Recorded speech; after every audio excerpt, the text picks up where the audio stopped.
So I wanted to start by continuing the conversation that we kind of had last season when we talked about your characters' history with each other and how it can be felt even without words.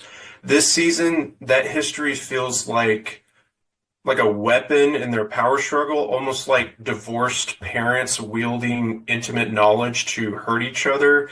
I think a great example is when Day mimics a robot saying, "That's very sweet, very Oh, warm, good job," to unsettle her. How has exploring this evolving dynamic and their ability to exploit their past for control been creatively fulfilling for you both in this new season?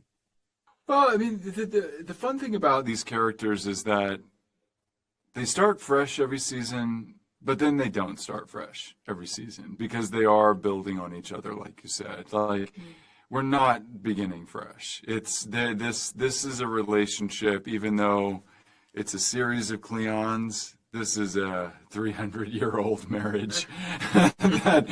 that yes, there is an intense amount of love, but in this relationship in particular, there is an intense amount of rage and hatred. Cleon hates this robot. He resents deeply what the robot has done to his life and how she's made him and then used him, and the existential kind of emptiness of it. The only thing that he can do in response to it is get stoned and hang out and try to just have fun with his time and avoid the robot however he can. Right. But also he loves her. She has been the only person that's ever been kind to him and caring, and she educated him and she's tender with him. So what we aim for is something every bit as complicated as the most common human relationship on the planet, because our relationships with the people we're close to are very complex, Right. very nuanced and complex. yeah. Yeah, and I think he hates her this season, and it affects her, but at the same time, like, she has this enormous love for him, for the Cleons, and for this Cleon especially also. And then you question, like, is it programmed, or is it because she raised him, because they actually really live together? And like, if you would have a child that would start like treating you really badly at some point in your life, you don't stop loving them, even though it's so painful, and all that kind of like the twistiness of their relationship. And there are moments when suddenly there is the love is shown, and then the next moment where or the moment before where like the mimicking, like, so the humiliation is happening. So it's all at the same time, and then you have the history of it. So it's been like you said, creatively so interesting, and the writing is beautiful.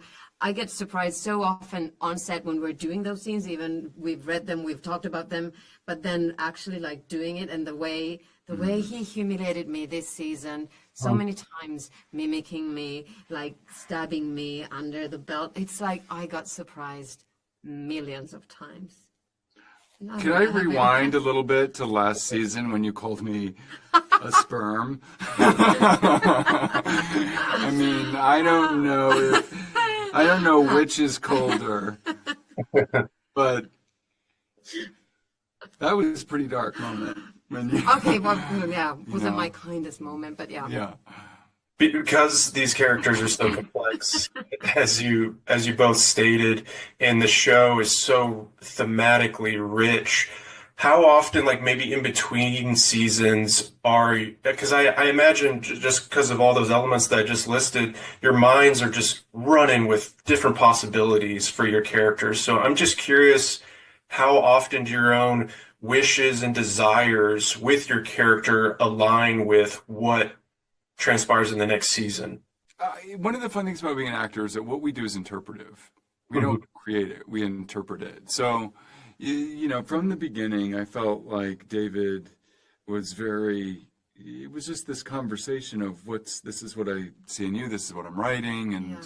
I don't know, I've never felt the obligation to write the thing. I think it's just, I read on the page, and then it feels like the way these characters are written, the interpretation really is the creation of them. Mhm. You know? The riddle is the riddle. Like that's the way the story seems to lay out. It's not a thing with answers. We just present the riddles, and then the audience can kind of work their way through the riddles and make the sense that they want to make about the complexity of it.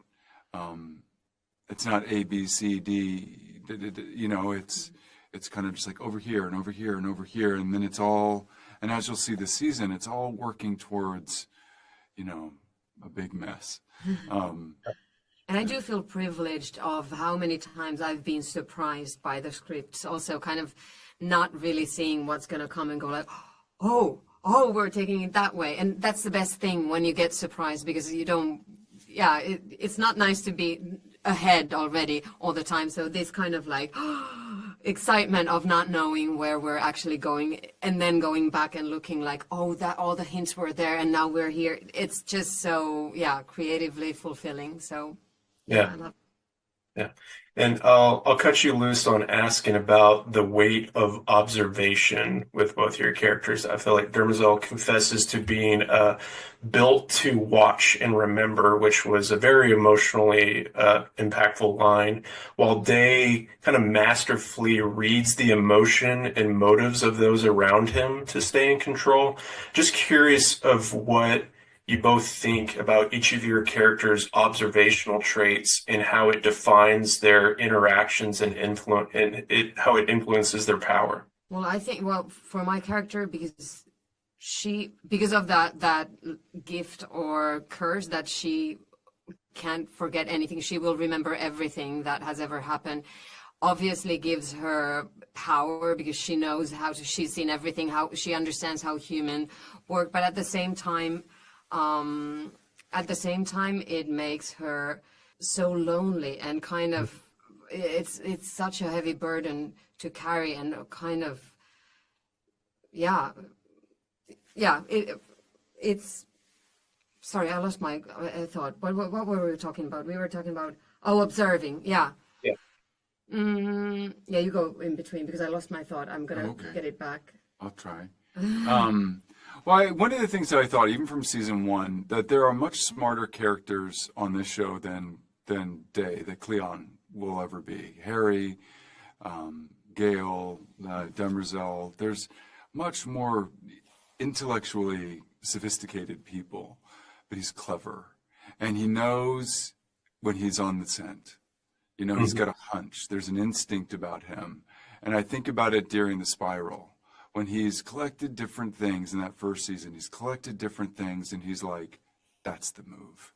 That's the move to keep dominance. You know, it's the only thing he cares about. It's the only thing that he's programmed for, is asserting his dominance. And he's so good at it, he's the emperor of the galaxy. But that's the thing he knows how to do. It's the thing he was able to do with this very sophisticated robot, is assert dominance over something that is much, much more intellectually sophisticated than he is. And I think that's what we find in all of the Cleons that I've played so far, is not necessarily a great, you know, strategy mind, not, you know, a great mathematical mind. He just knows when the hunch is right, and he takes it.